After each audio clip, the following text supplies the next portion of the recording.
Welcome back to another edition of Songs of the Ozarks, a project of the Ozark Studies Institute, an ongoing initiative of the Missouri State University Libraries. My name is Emily Flatness Combs, and today's date is February 8th, 2024. We are here at the Ozarks room at Missouri State University, and my special guest today is Mr. Justin Messer. Thanks. Thank you so much for meeting with me today. Yeah, thanks for having me on. This is going to be a blast, and I'm so excited to hear you play some music today. Would you mind starting us off with a song? Sure. I'll tell you, where all my music sort of started for me was with, I guess I can't really nail that down. I've been a fan of music since before I could remember. But as far as me being a singer and a songwriter and all that, there was a record called Hank Williams Alone with His Guitar that my grandma bought me at a Flying J in Arizona, I think. Bought that and Marty Robbins' Gunfighter Ballads and Trail Songs. And the first song on that Hank record is a song called Tennessee Border. So I'll play that one for you. Her eyes were blue, her hair was auburn. Her smile was like an angel fair.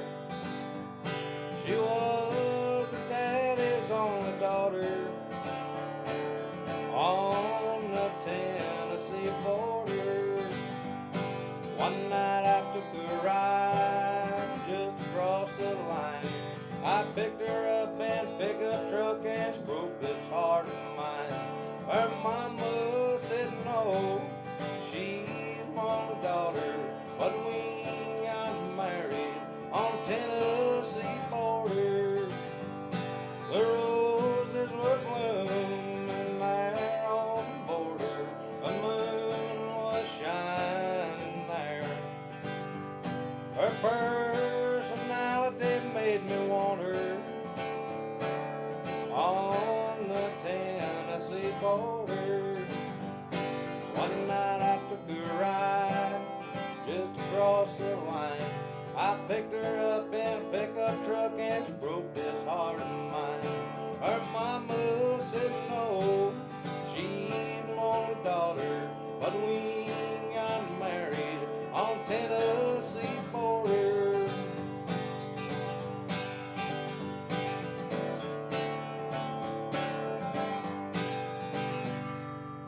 Something like that. Woo! Oh, that was...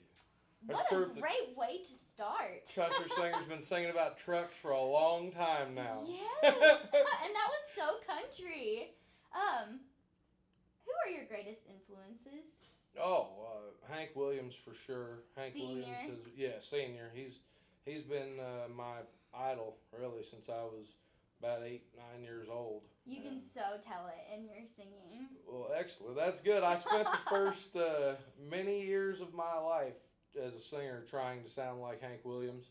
I was a teenager when I decided that wasn't cool, and I started singing and I got into like thrash metal and old punk and stuff like that, and I was in a death metal band for a long time, and I always wrote country songs. I never kept any of them around because they weren't any good, or at least I didn't Really? think they were. Somebody else might have liked them, but I didn't like them. Yeah. And so one day I just decided I've always wanted to be a country singer, so that's just what I'm going to do, And for a long time, it was just me imitating Hank, So that's why that happened. You have such a good style of your own too, though. Oh, well, So thank it's you. just worked out perfectly. Well, at some point you have to figure out that you're not whoever it is you want to be. You know what I mean? Like even when I was playing metal and stuff, as a front man, I always wanted to be like Max Cavalera from Sepultura or, John Tardy from Obituary or something like that, man, or Phil Anselmo. But you don't get to be those guys. The world already has those guys. What they need another one for, And the same thing goes for Hank Williams. Yeah, definitely. They already got a Hank Williams, and you can't Hank better than Hank. Right. Like that's why you can't. People really like the way I sing Hank songs, and I really love singing them. But getting them past like a hardcore Hank Williams fan, you can't do it because they're Hank fans. Oh, They want to hear Hank right. do it. Right. So you got to go out there and do that on. You got to find people who like the way Justin does it. Amen. It's the way it is. So it seems to me, and I know nothing about metal, it just seems they are such different genres. Do you feel like those genres, like, do you feel the metal genre still influencing your country? Oh, for sure. Like, Very in really small ways. Okay. Every now and again you'll write a riff, and it'll have that real country kind of sound. And you'll go, huh, that's weird. That's like a sludge metal thing to do. Wow. It's like if you were to start a song and do like,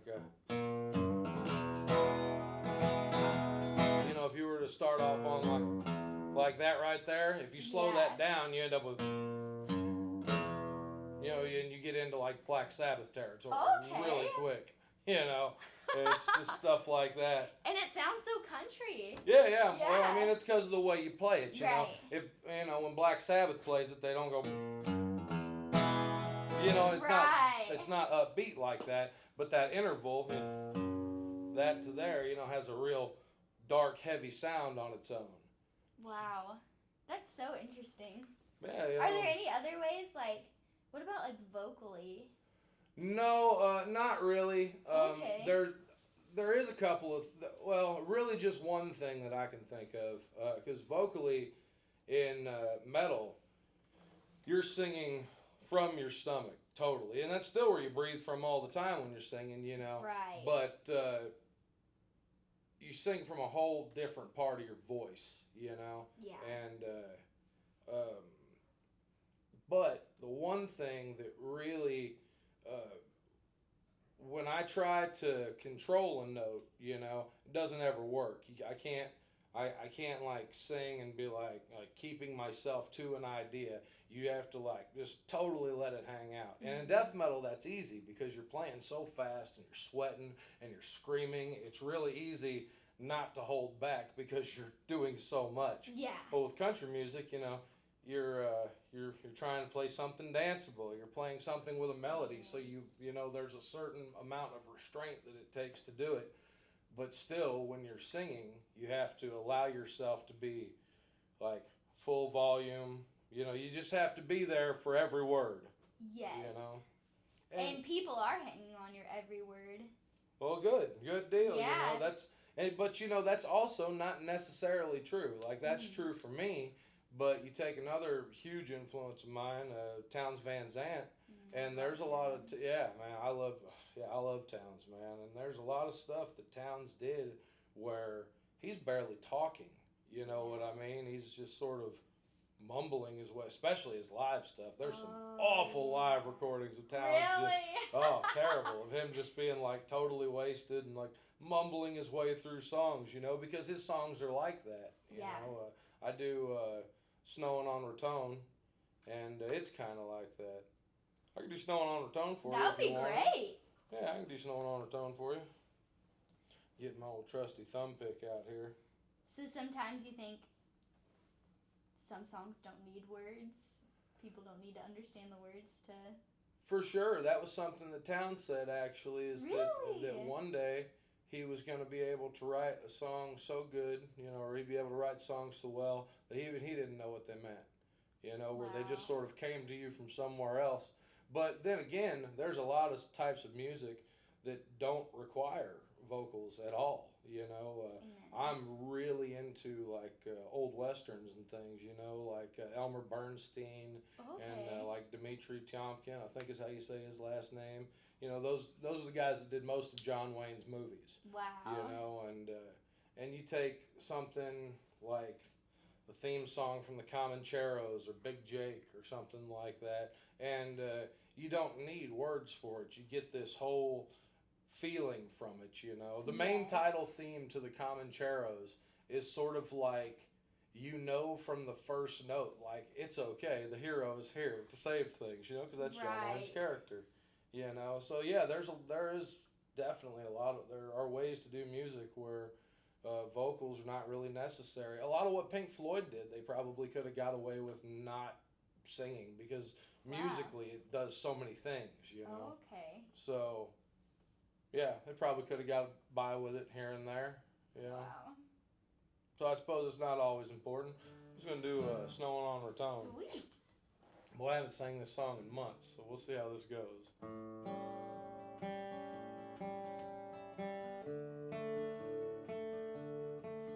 When the wind won't blow an Amarillo, and the moon along the Gunnison won't rise, shall I cast my dreams upon your love, babe, and lie beneath the laughter of your eyes when it snows on Raton?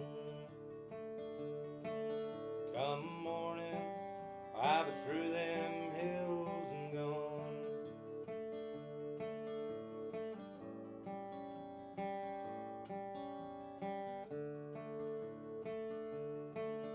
I'll bid the years goodbye, you cannot still them. Well, you cannot turn the circles of the sun.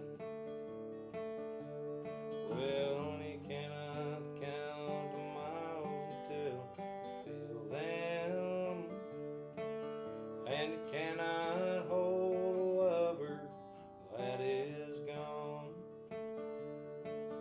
when it's snowing on Raton. Come morning, I'll be through them hills and gone.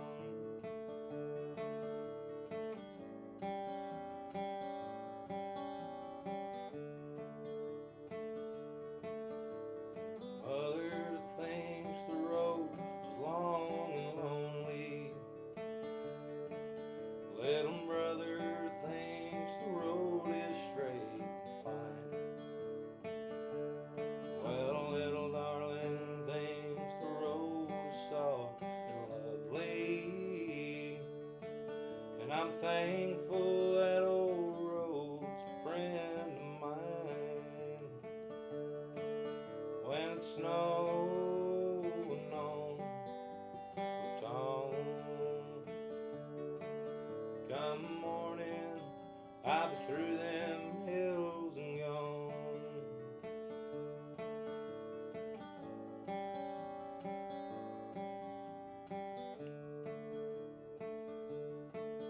Well, tomorrow the mountains will be sleeping, silent neath a blanket of green and blue. I'll hear the silence they are keeping, and I'll bring all their promises to you. When it snows on Raton, come morning, I'll be through them hills and gone. Come morning, I'll be through them hills and gone.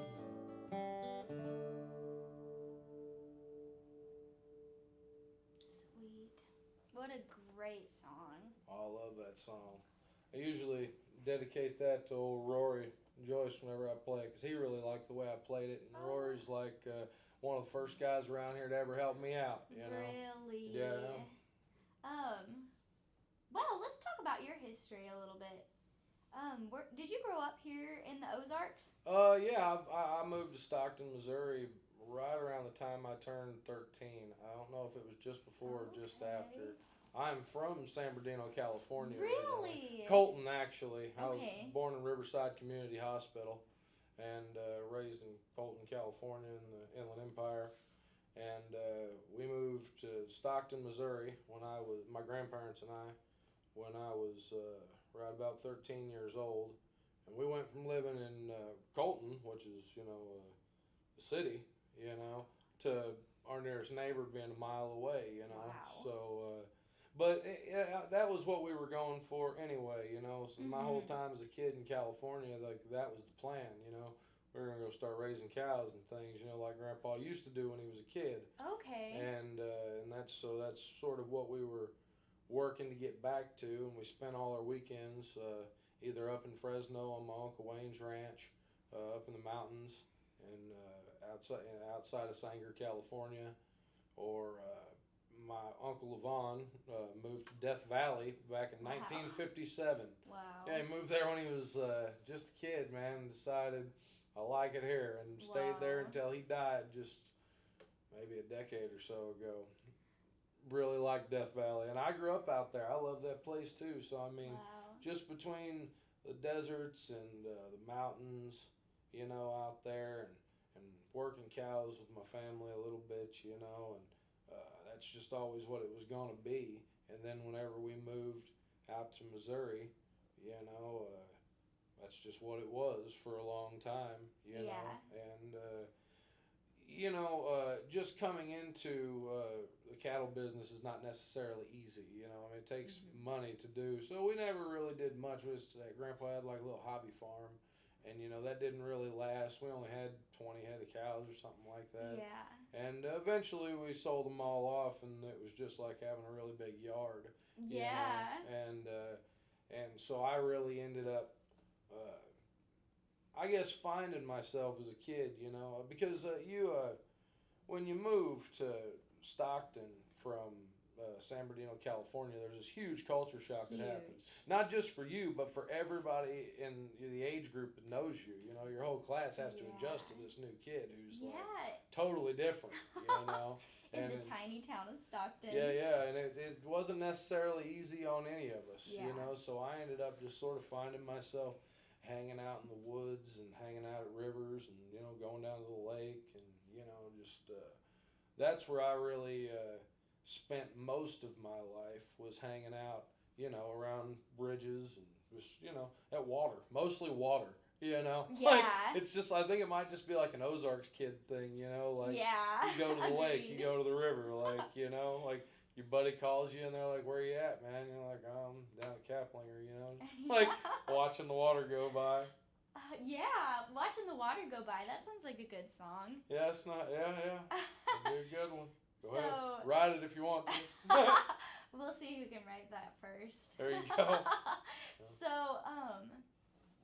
would you say there was a lot of Western influences you brought here to the Ozarks? You talked about, you know, John Wayne movies. Well, my grandpa, when he was a kid, he lived up in Clovis, California. Okay. And his dad, my great-grandfather, Clarence Clifford Messer, who I never met, he was from Oklahoma, and he was a mule skinner. You know, they built the roads and things all around Oklahoma and up here in Missouri. And apparently through that, I guess because of the route that they traveled, my great-grandpa was buddies with Bob Wills. Really? So when Bob Wills and the Texas Playboys would come up to California, they would play in my great-grandpa's barn. You're kidding.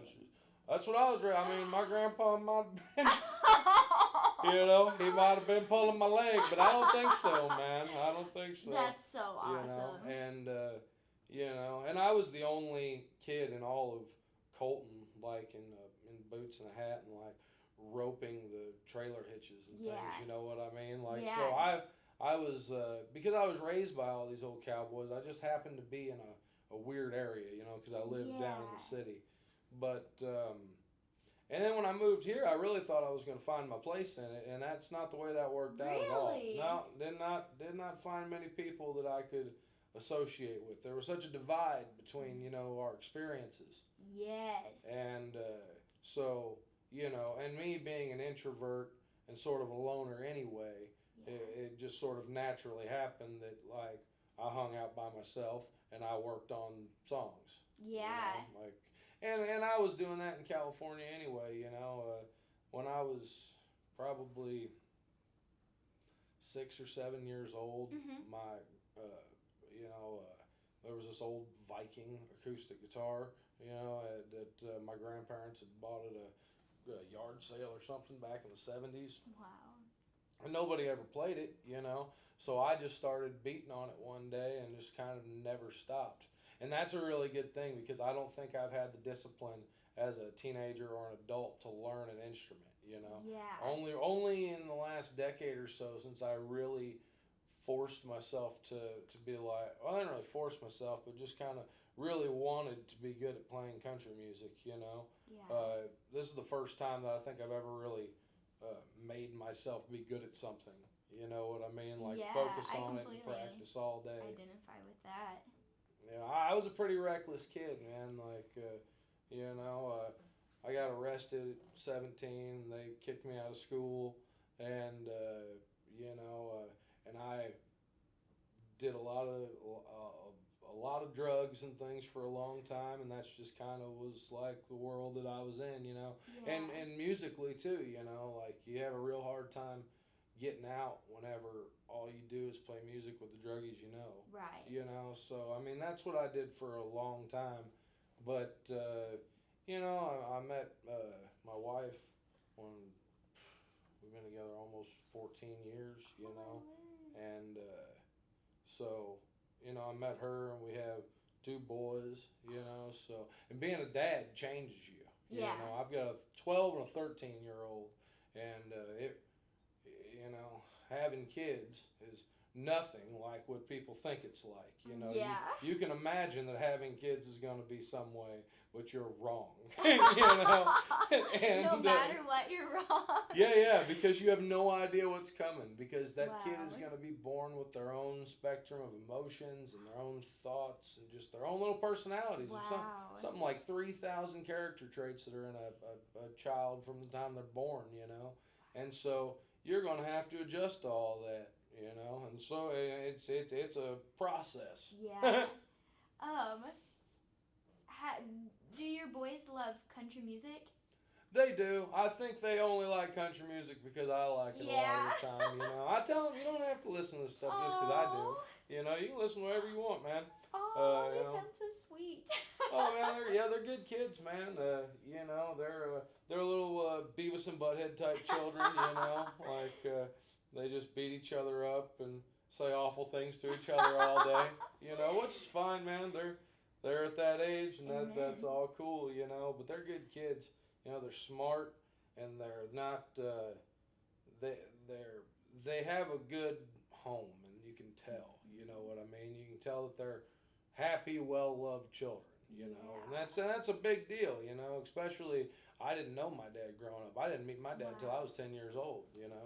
And I only met him twice, and the last time I saw him was in San Bernardino County Courthouse. Wow. When I told the judge I didn't want to see him anymore. Yeah.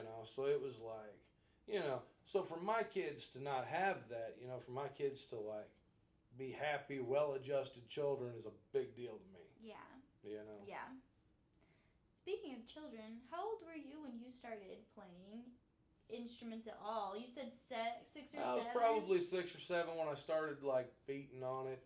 I don't think I ever really tried playing a song until I was 8 or 9. I tried to play Merle Haggard's Big City was the first thing I ever tried to play. Wow, really? Yeah, first thing I ever tried to play, man. And but it wasn't until I was 12 or so that I really started like wanting to write songs and Okay. and once I got right, just before we moved here, I had started writing a lot, and I got really into Kiss for a minute as a kid. Okay. Got really into it, man. My house still looks like Gene Simmons threw up in it. There's it. I got the fountain, spits blood and everything, man. Yeah, sure enough. I got all kind of Kiss stuff. Gosh. I have a ceramic bust of Gene Simmons, like from the shoulders up. Wow. It's awful. I hang my hats on him and stuff, And that's probably about when I really seriously was like, this is what I'm gonna do with my life. I don't want to do anything else. I just want to play music all day. It sounds like your grandparents really enjoyed country music. Oh yeah, man. My grandpa, when he introduced me to Hank Williams, and he has a lot to do with my musical taste. I mean, I found a lot of stuff on my own, but when he first introduced me to Hank, we would sit around in the living room and listen to, I think the first one he ever bought me was other than Alone with His Guitar that we got in that gas station. I'd never heard the Drifting Cowboys. Okay. I'd never heard the whole band. Yeah. I would say it was right around the same time that he was like, kid likes Hank Williams, I'm going to make a thing out of this. Yeah. And he bought me the 20 greatest hits and then the 40 greatest hits, because that's about the only way you can get old country music is through like some collection of their stuff. Yeah, right. And we would just sit around and listen to it, and I'd sing from my grandpa, and he just loved it. Oh, and it was just like what we did. Yeah. It was a good time. So all these different types of music sort of coming together that you're interested in. What genre of music would you say, or subgenre, would you most identify with now? Oh, I'm these days I'm mostly into like Texas country music. Sweet. Like that's really where it's at. Like there's some metal bands that I still listen to on occasion. There's some really good stuff down in New Orleans that I love, and that sludge metal scene. Best metal in the country comes from New Orleans. Wow. In my opinion, like, man, listening to old punk and old death metal and stuff, like when you're young and it's cool, but the older you get, for me anyway, it just sort of gets exhausting. Okay. And it's really weird because I didn't used to feel like that. Like when I was a kid, I loved metal. Yeah. And a large part of it is knowing the stuff too well. You know what I mean? Like, Gotcha. I can listen to whole Slayer records in my head. And so on one end I kind of burned myself out on it, I guess. Especially playing it. Just trying to write stuff that's fast and brutal all the time. Yeah. And it just gets tiring. Yeah. And I really like the Texas country thing, like Bob Wills and Ernest Tubb, and David Allan Coe and Waylon Jennings, and that's just where it's at for me. Yeah, definitely. Is there much of a death metal scene? Is that what it's called, death metal? Well, I mean, there's many subgenres of heavy metal. Yeah. Many subgenres. So, but death metal heavy metal sort of the encompassing term? Yeah. Or just metal? Just metal in general, I guess. When people talk about heavy metal, they're typically referring to like Judas Priest and Iron Maiden. Okay. Like the really early phases of metal. And then, the thrash metal thing happened with like Metallica and Slayer and Exodus and all that. And then the death metal thing happened, So like, and by the time you get into the 90s, metal is just like a cacophony of styles. Like there's prog metal and, there's even things like, I think they call it like math metal or something like that. Because music is math. Right. I don't understand how. Me either. I'm so bad at math. Me too. But apparently there's some really complex system of numbers that you can use to make music. Wow. And there's a lot of metal bands that are way into it. Wow. Just like nerd metal stuff, Like if you're like a hyper smart kid, man, and you're like an angry kid too, man, there is metal out there for you. That's hilarious. Yeah, man. Is there you much feel of a isolated scene? And you're incredibly smart. Yeah. There's some metal out there you could love. I can't relate with the incredibly smart. No, I can't either. No, I listen to stupid metal. I listen to like Obituary and stuff. I listen to that chuggy redneck metal. Wow, there's so many subgenres of metal. Oh yeah, man, southern metal. That's where it's at. Wow. That southern sludge thing, man. I love it. Around here, is there very many metal outlets? Getting for a bit folks? more of them, man. You know, Cool. I mean, we've had Public Assassin here for a long time. But, Okay. those guys have been around since the '80s. I mean, Steve's not with us anymore. And I don't think they really do anything these days. I don't remember when the last Public Assassin show was. It's been quite a while back.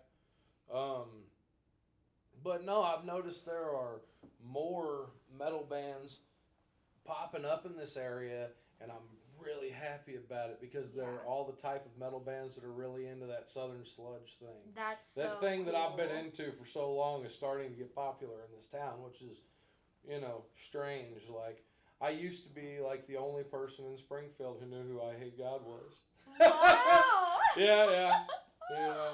Like the names freak people out. You talk Right. about a band like that, and people are just like, "Oh my God, how you listen to that?" But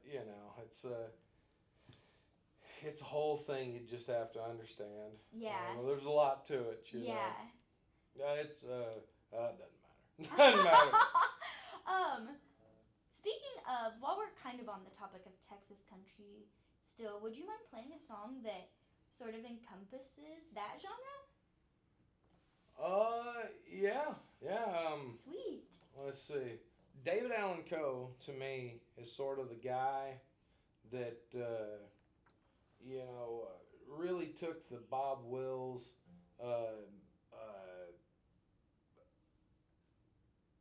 type of country, that Bob Wills, Hank Williams, honky tonk thing, and brought it into that outlaw era, and I Okay. think he did it better than pretty much anybody, in my opinion, anyway.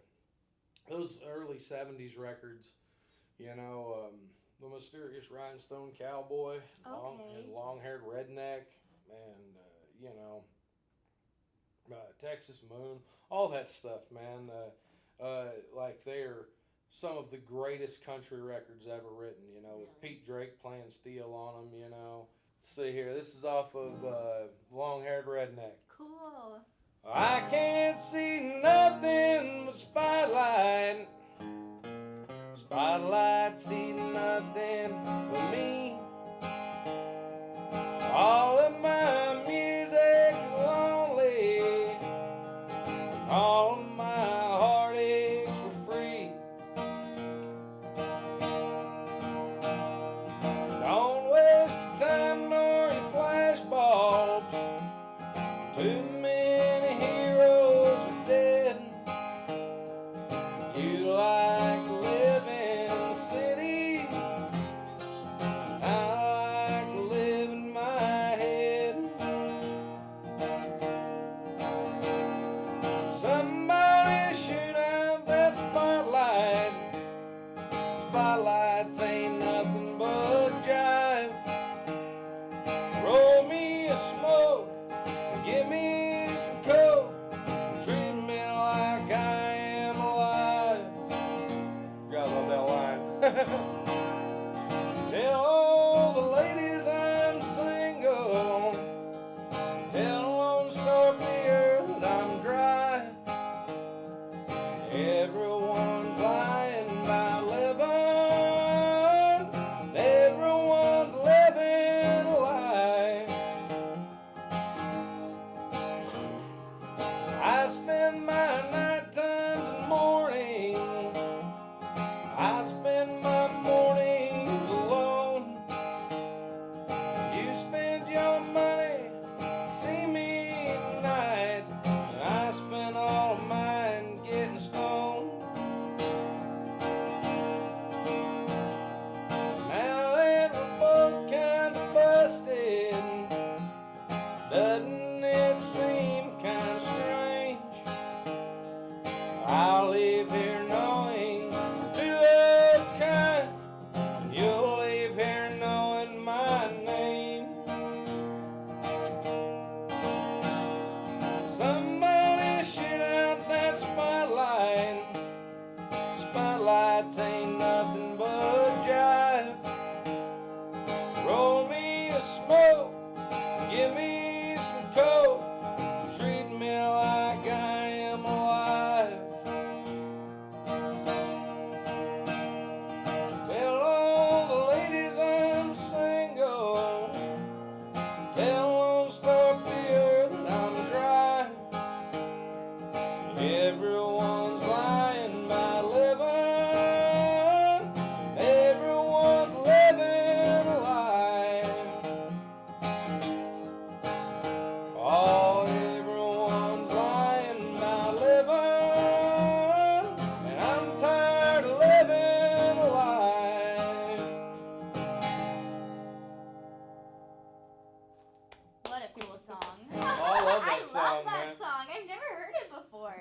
man, that's and that song really, I guess it sort of does epitomize that Texas country thing, you know, because it's Yeah. all about the way they lived, and I suppose the way some of them died, and Yeah. you know, and also, you know, just the way, you know, as we were talking about this earlier before we came in here Mhm. about how music is uh, can be trying for a person if they do Yeah. it all the time, you know, and especially if you're some big famous singer, you know, and you've built sort of this image around yourself, especially someone like David Allan Coe, you know, who created this character who was like a sailor in the morning and a biker in the afternoon and a cowboy at night kind of thing, you know, where you've created this character you have to live up to, you know, Yeah. and that can get exhausting, you know, Yeah. trying to play a part all the time. And I feel like that song is really David Allan Coe just being sort of tired of being a musician almost. Like, you know, he's Yeah. tired of being in the spotlight, you know, and he just wants to like party and hang out and just be. Just be a person. Yeah, you know. But that's the trouble though, is once you start trying to become something, if you do, this is what you asked for. Right. You know, so you're just kind of stuck with it. Yeah. Which is funny. That's a weird way to talk about the thing you wanted. Right. That's You know? true. Yeah, Yeah. there's no turning back. You know, you take someone like Jerry Garcia. Jerry Garcia Mhm. wanted to make something huge. You know, he wanted to create this thing, and then he did, and then it just ate him up. You know what I mean? Because he was like, the fans made him like a god, and he was like, no, I'm a guitar player, and that is it. You know, Yeah. and that it just destroyed him. You know, and turned him Yeah. into a junkie. Who did Jerry Garcia play with again? The Grateful Dead. The Grateful Dead. Yeah. Yeah. My knowledge of other No, genres. you're all good. Man. I'm slowly but surely learning. So what are I know you were so young, 13 years old when you came here, but are there really big differences in the music scene that you noticed even so young coming from California? Oh, in to- California, everybody listens to rap. You know? Really? Yeah, man. I mean, I come from that like Snoop Dogg, Dr. Dre, Tupac, NWA era of Yeah. Southern California. You know, and the people who don't listen to that listen to metal. You know. Wow. And or some form of it, you know, like even if they listen to like some kind of you know, maybe not metal, you know. I mean, I was a kid in California in the '90s, so maybe it was like grunge and Ozzy and stuff like that. Which, you know, Ozzy's not a Cool. grunge guy, but he had the staying power that kept him popular through the '90s. Yeah. You know, so that's mostly what everybody listens to there. When I moved to Missouri, man, now grant you, I was a teenager, you know, Yeah. so looking at it, I'm a little, look down my nose at it a little bit, I guess. You know, when I moved Yeah. here, there was a lot of people into like Rascal Flatts and stuff like that, and I just can't stand it. You know, and I don't know. There are a lot more people here who listen to country music. That's Yeah. for sure. You know, but other than that, I don't know. I guess I've never really the difference in music is so extreme because of the difference in cultures. You know what I mean? It would be really weird if Colton was full of people listening to Ernest Tubb. Yeah. You know, it just wouldn't make sense for Right. people in the '90s to be, you know, in this like huge major metropolitan area listening to things that were happening 60 years ago. Right. You know, would if they had any taste in music, but they don't. And you're a part of this classic country music revival. Have you seen Oh, that sure. really pick up since you've started in music? Yeah, you know, it's whenever, you know, Tyler Childers been out there doing his thing for a while, you know, and Coulter Wall came out, you know. Even though when Coulter Wall first started, he didn't really have much of a country thing going on. He had this, Really? well, he had that whole weird, you know, that devil wears a suit and tie, the hard thumb picking thing, Oh. stomping on the kick drum and singing real deep, where it didn't really sound like country music necessarily. It was more like folk music. Okay. And now he does like straight up cowpoke music. Like, right. Yeah, I like, have heard his it latest rules. album. Western it really Swings and does. Waltzes. It's awesome. Yeah, it's a great record. You know, I noticed that a few years ago though. It was like I heard Tyler Childers, and it was like people like this twangy singing. When did that Yeah. start? You know what I mean? Yeah. And so I've noticed that that you know what I'm into and what I've been doing for a long time and been wanting to do my whole life is finally becoming somewhat popular. And I hope that the effect that has, you know, is that everything that gets popular goes through this really bad period, you know. And right now I feel like it's happening a lot with a lot of the underground stuff, you know. Okay. There's a lot of stuff coming out that just isn't very good. You know what I mean? Okay, It's like yeah. everybody wants to be a singer-songwriter these days, it seems Gotcha. like, you know. There's a kid named Brennan Edwards. Okay. Awesome Really? musician. Writes, he got the song called 10 Chickens in a Dog Crate. Okay. I listen to that song 10 times a day for like 3 months. It's just awesome. There's another guy named Lucas Wayne, and he has a real high-pitched voice, man. He sings way up there, you know. But, man, he writes some beautiful songs, and he's really, like, into country music, and I really dig what he does, man. You know, so eventually everything will wash out, and the ones who are really good at it will still be doing it, and they'll influence the next generation, and all the stuff that's hokey and gimmicky, and like there's a lot of people like me, kind of, except not really like me, because country music has been something that I've been into since I was born. You know what I mean? Like, I don't remember a time when I wasn't listening to Merle Haggard. Yeah. You know, ever.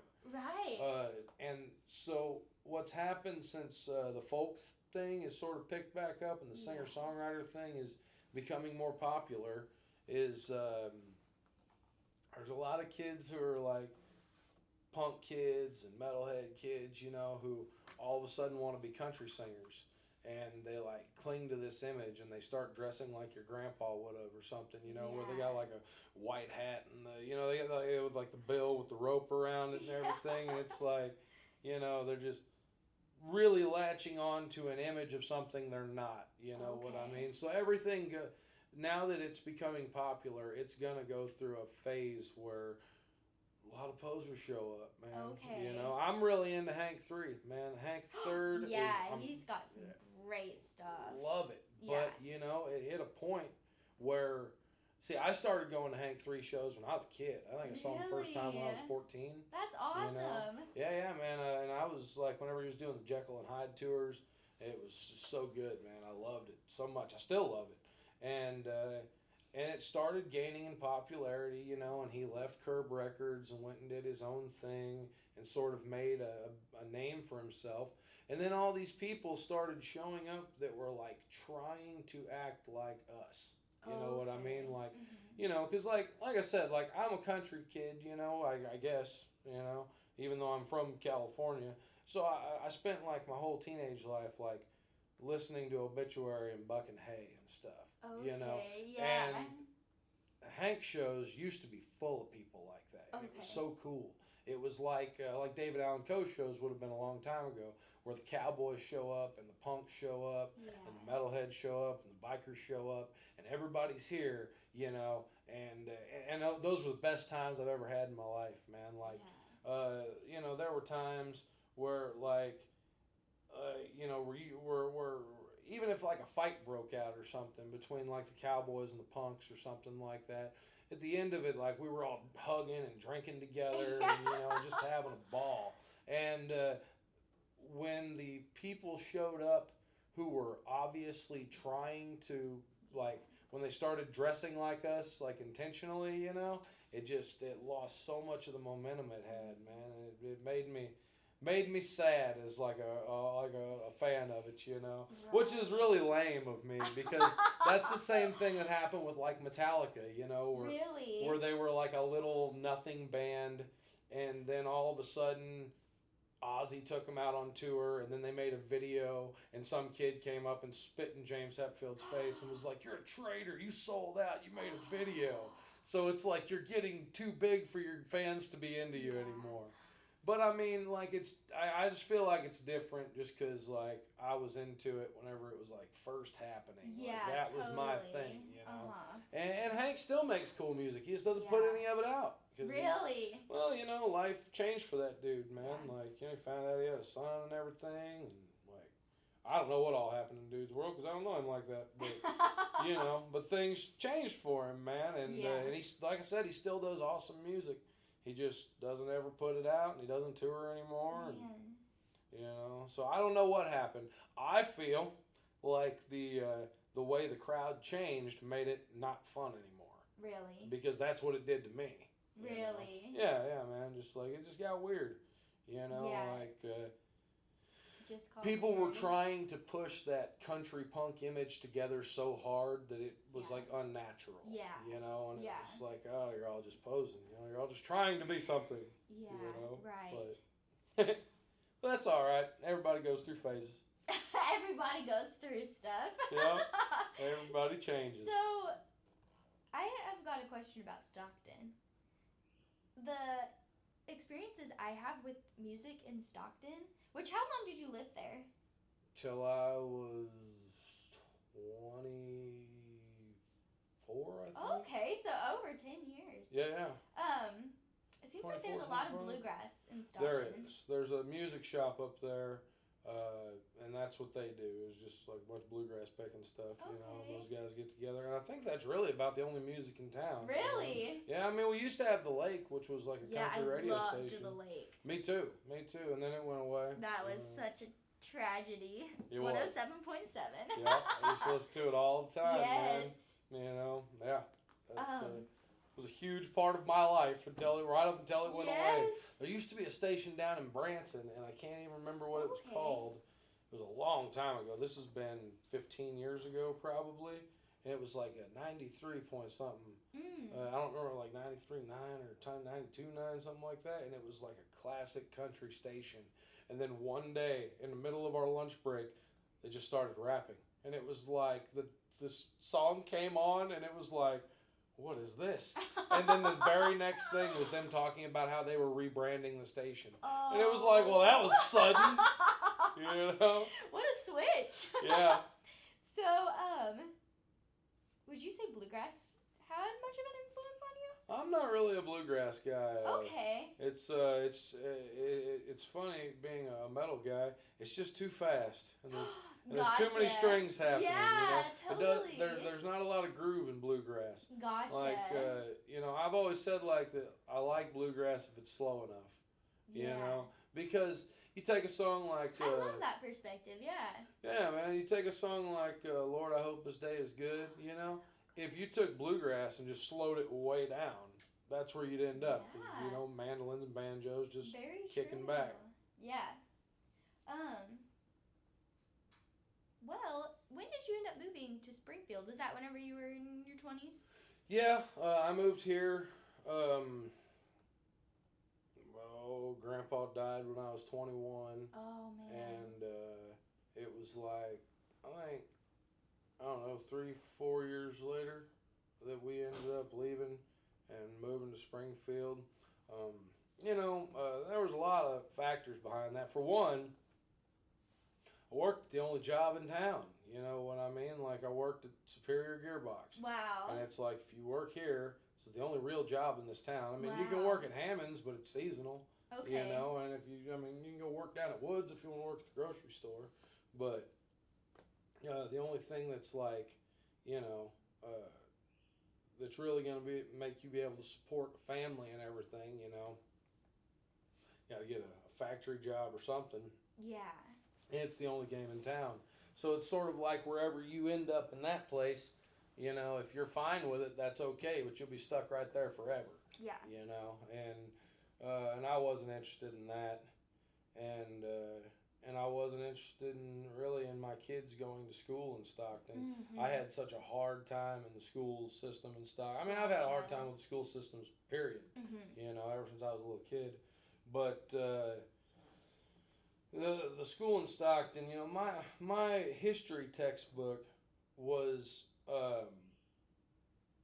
went from the, I want to say like the I don't even remember where it started at, but it ended in present day. And at the end of the book, we were talking about how this guy Hitler is a problem. And it's like, this book was made in 1942. You know what I mean? Oh Like, my you word! guys haven't updated this textbook since Oh. I've been alive. You know, and so I just couldn't let my kids grow up there, you know. And also, man, it's so easy in a small town to be angry about things you don't know anything about, to settle into ideas that you have never tried searching outside of, Gotcha. you know. Yeah. And I wasn't going to have that for my kids. If my kids were going to grow up and have all these problems with the world, they were going to know where they got them from. Wow, You that's know. a very good perspective. Yeah, man. I mean, I'm not going to, I don't know. I wish that I could raise my kids in this little small town America, Mayberry Yeah. type setting. That would be awesome. And that's how Stockton touts itself, is like, Mayberry come to life. That's crazy. There's so many meth labs in that town. You know what I mean? There's no meth labs in Mayberry. You know? Right. So it's a cute idea and it's a nice idea, and I wish I could raise my kids in Yeah. that small town thing, but it's just not a reality anymore. Mm-hmm. You know what I mean? And you're going to send them out into a world that potentially could eat them alive if they didn't know. You know what I mean? You just show up on the street. Let's say you want to be an actor. You know what I mean? And let's say you want to go out and you just have this revelation. I want to go star in movies. And just show up in LA tonight. You know, and try to make your way Right. among these, you know, because, you know, it's just a whole different place. You Right. know? It's just a whole world that people who have never left a small town don't know anything about. Yeah. You know, same way whenever big city people come to a small town and they have no idea how to function. Right. You know, difference is that life here is way slower. So if you can come from a big city and come to some place where it doesn't hardly move at all, you know, you can settle into it. But if you're Yeah. used to that and you go to a place that moves real fast, you know, you can get swept up in it really easy. You know, Yeah. LA is where dreams go to die. Oh, You know, that's where yeah. that's where, you know. I mean, even Nashville. You know, I'm sorry, I'm whistling.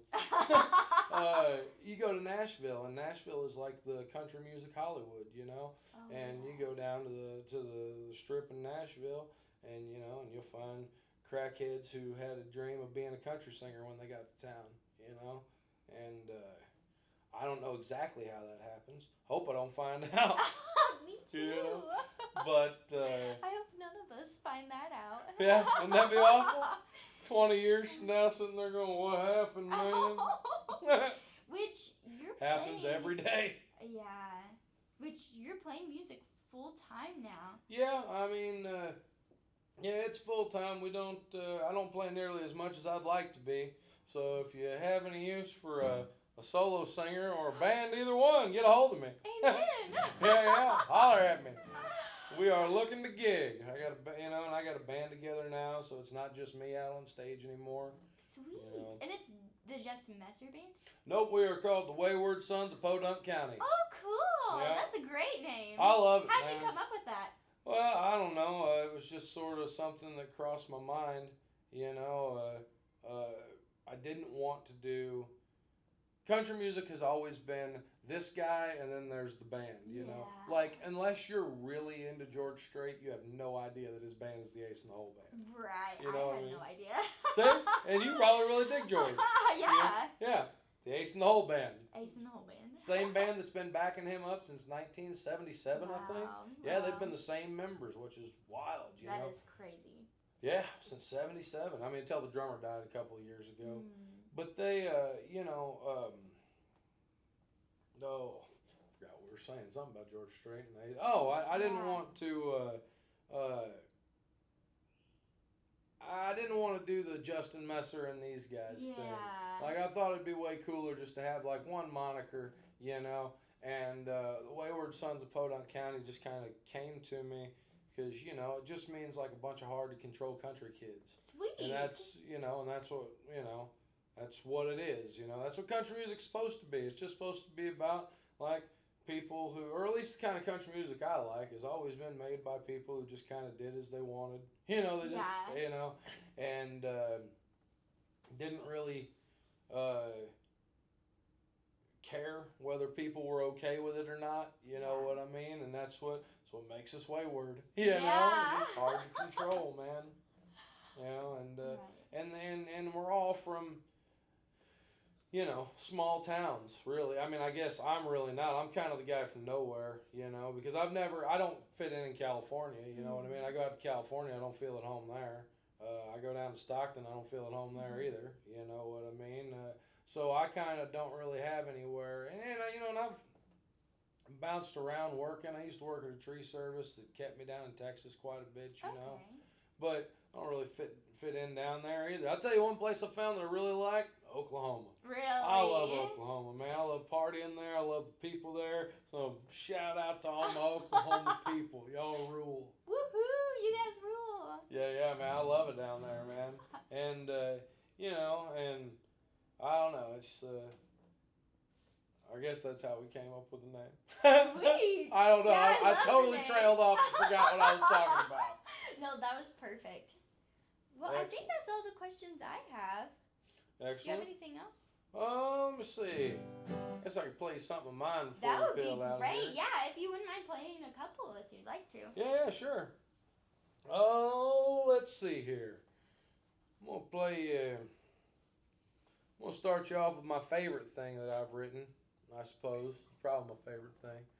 And anyway, this is part of the reason it's my favorite because it's a waltz, and you don't hear waltzes anymore. You know. Yeah, that's so true. So anyway, this song here's called "Money Can't Hold You."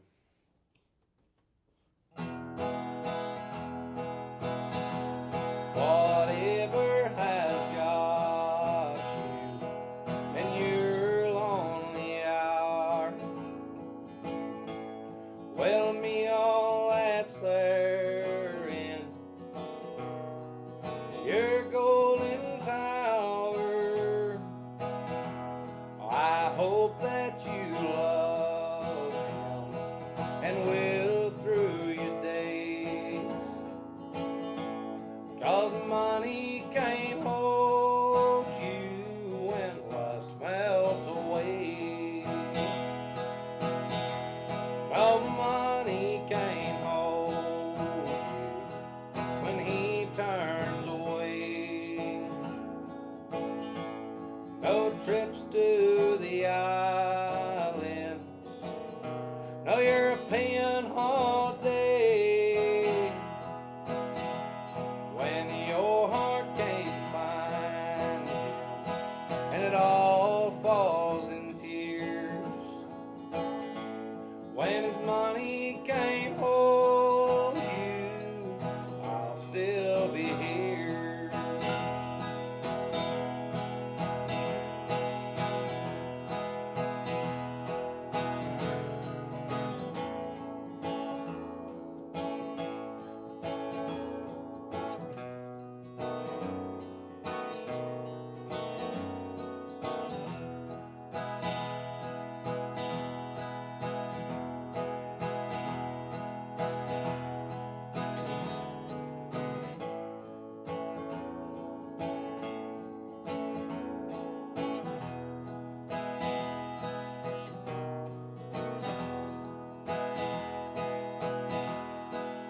You like the status with your friends around town.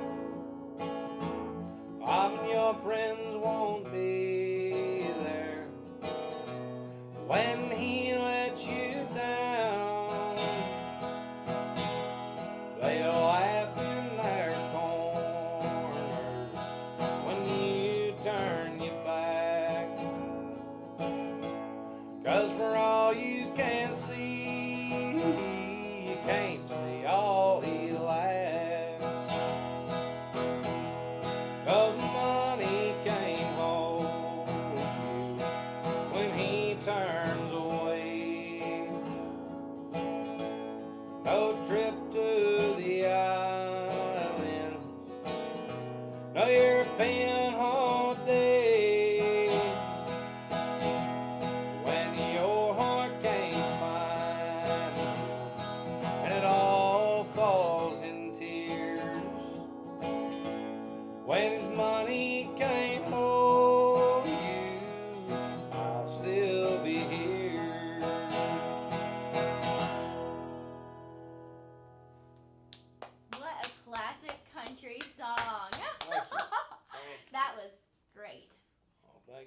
You know, I wrote that 6 months or so ago. Really? Yeah, and it's you know, just a little tune about how loving people for the wrong reasons is bad for you, Amen. and people who actually care about you will be there Amen. at the end of it. You know, That was such a great cut. or at least they'd like to be able to Great. be.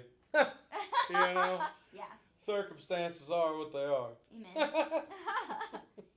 Oh, I don't know, man. Do you a couple more here. Sweet. I suppose. I'll sit here and play them all night if you want. I mean, we can make this interview as They long might as you kick like. us out. Um, Then we can write a song about that. this is the first country song that I ever kept that I wrote. Really? I wrote this song when I was 29 or 30.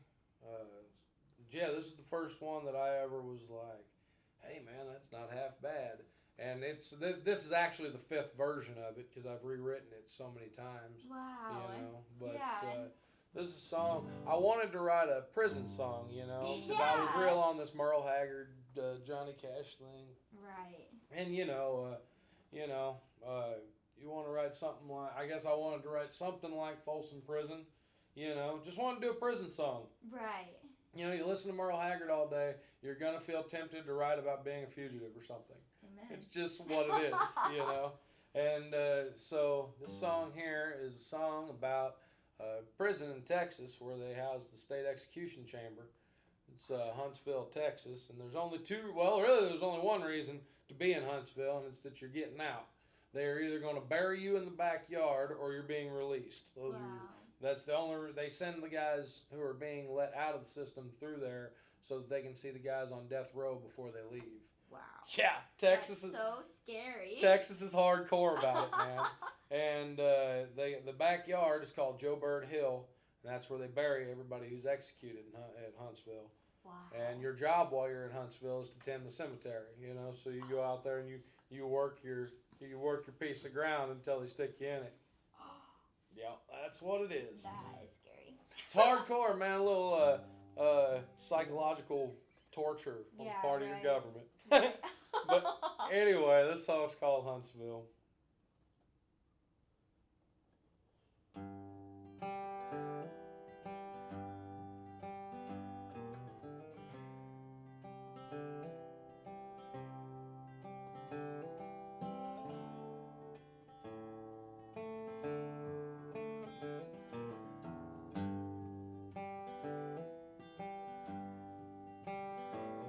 When you borrow time from the devil, well, you pay it back tenfold.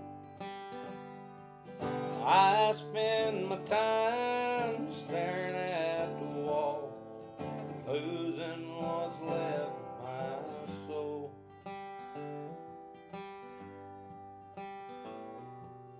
Minutes drag on like hours, and the hours age like days. Months wear on through years, and it feels like fading away.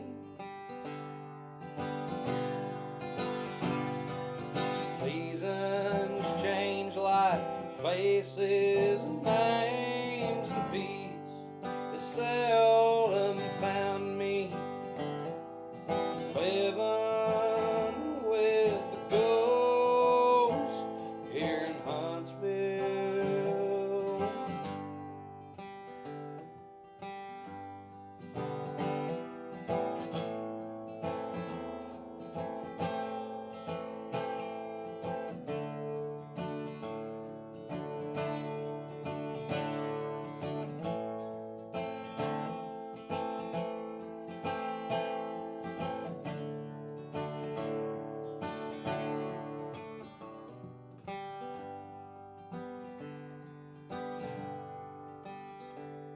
There's a grave for me upon Joe Bird Hill when the state comes and calls my name. These four walls that have been my home and stolen the last of my days.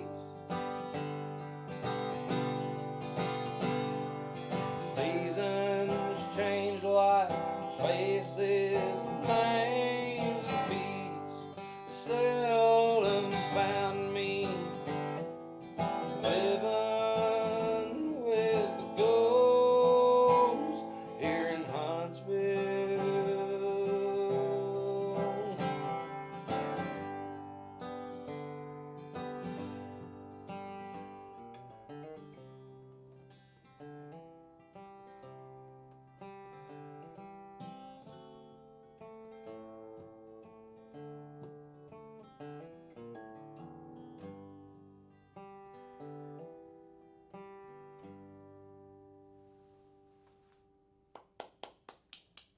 That Thank you. last verse is so sad. Good.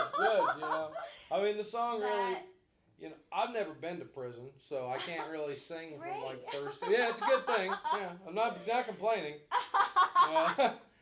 But so it's not necessarily about prison. I feel like the song, because a writer doesn't have a choice but to write about themselves. Yeah. So you have to put yourself in that position. So in writing a prison song, I think I actually wrote a song about isolation and the elongation of time and just sort of the relentless nature of reality that you have to endure while you wait to die. Wow. Basically, that's pretty much what that song is about. Wow. It's a very haunting song. Thank It's you. great. Thank you. We added that little instrumental part in there. Yeah. Thanks to my guitar player, Skylar, man. And you know Skylar Smith by chance? I don't think I might. Well, I'm what's up, Sky? really bad with names. That's all right. But yeah, we put that little instrumental part in there and just made it so much heavier. Like That's dropping into awesome. that A minor to D thing. It's just like, Yeah. oh, nails it home like you're never getting out of here, man. You know. Oh, I might cry. Well, that's what I try to do, Yes, man. yes. I try to hurt people's feelings. Yes. I Would you suppose. mind playing one more? Sure. Let me think here. Let's see if I could do you another one of mine. Sweet. I'll tell you what. I'm gonna try this one out here. This song relates to the Ozarks, I suppose, more than any of the songs I do. Sweet. Because this song was born of my second favorite thing to do, aside from playing music, is fishing. You know, I love Nice. fishing. You know, and my grandpa hated it, so I don't know how I ended up loving fishing so much. But I could just do it every day. Yeah. You know, and I'm one of them crazy people you see out there when it's 0 degrees and I'm out in the river fly fishing, like they biting good when the weather gets bad. Fish like bad weather. I tell people that all the time, and they're just like look at me like this dude's crazy. Like, hey man, big fish and there ain't nobody on the water today. Amen. You know, You got 'em all maybe to not yourself. when it's not quite that cold, but man, if it starts dipping down around freezing, everybody else goes away. You know what I mean? Nobody else comes out, and those trout are No still eating. competition. Yeah. Nice. Yeah, they still gotta eat. But that's really where this song came from. Is sitting on just a bank somewhere, some river, and it's about some of my other favorite things. There's a reference in here to the rhyme of the Ancient Mariner, which nobody probably gonna catch unless I tell them that. And anyway, so there's I don't know if you know what the rhyme of the Ancient Mariner is. It's an old poem. It's like a 27, 30 page long poem that Wow. it's a good one, man. If you like reading poetry at all, I do. and you're okay with reading long form poetry, which still isn't very long because it's broken into little short stanzas, the rhyme of the Ancient Mariner. And if you're ever interested in some old school heavy metal, check out Iron Maiden's The Rhyme of the Ancient Mariner. Sweet. Rules. It's the last song on Power Slave, man. Wow. But anyway, this song, is just sort of about, I guess really it's just about fishing. So I'll quit talking about it. We'll get down to it. All right.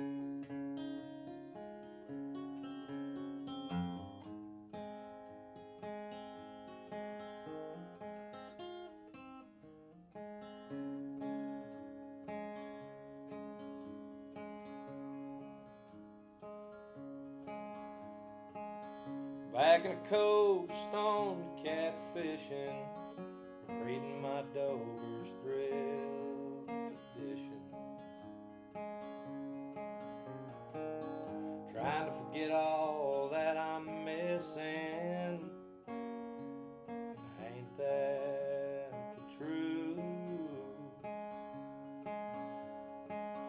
You can't get back none of your lost time. I've wasted most of mine. Watching my dreams just wither on the vine, singing the blues.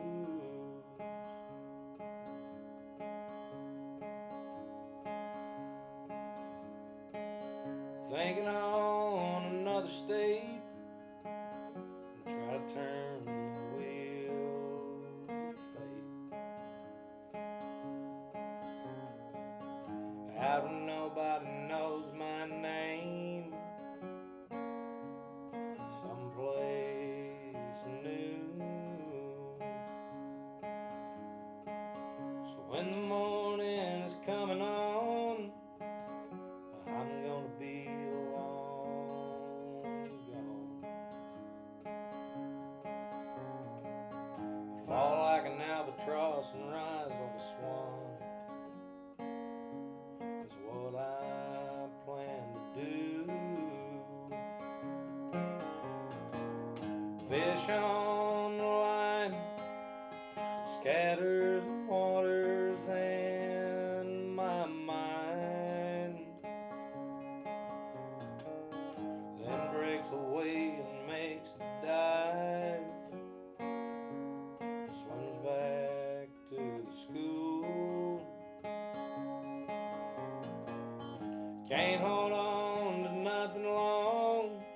Just like love, just like a song. Comes like a wave and then it's gone. Poor little fool.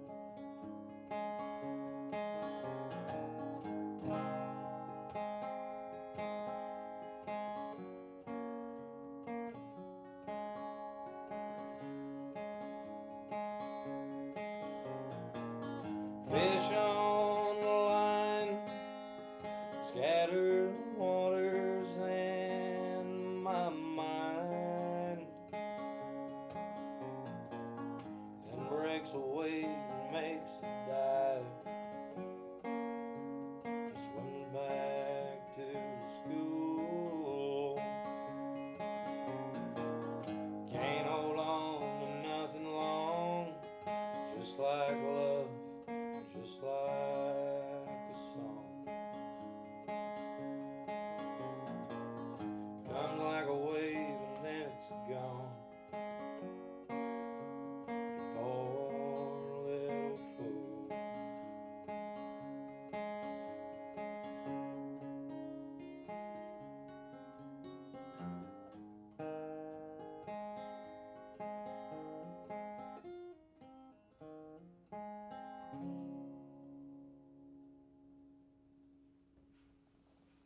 I love that song.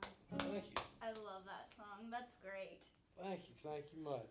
Sometimes I wonder if the ending doesn't need to be longer or something. You know, I know, that was perfect. good. I'm glad to hear it. You can tell me it sucked. I won't mind. No, I really loved that ending. Oh, excellent. Everything, Thank you yeah. very much. Well, this has just been a treat. Yeah, it's been a good time. Thanks I so appreciate much you for having me doing on. this, Oh, yeah. man. I'm glad you did it, man. I'm glad you Yeah. asked me to be here. I'm glad we finally made it happen. Amen. Yeah, 'cause we've been talking about it for a minute We now. have been, yeah. Yeah, Thanks I'm so glad. much for Oh, hey, you know. making it work. I'm Yeah. just happy y'all wanted to have me here, man. It's cool Amen. to. Told you I've never even been on a college campus before. I thought it was pretty I hope cool. you've had a great first time. Yeah, on man, it a was college cool. campus. I'm gonna tell people I finally got into a college. They were so excited they filmed it. Yes. Yeah. You know? Yeah. That's how. Yeah. It's the truth. Yeah. Told you when I showed up it was gonna be a big deal. Amen. Nah, I'm just kidding. Well, this has been another edition of Songs of the Ozarks. Thank Thank you, Justin, and thank you everyone you. for watching.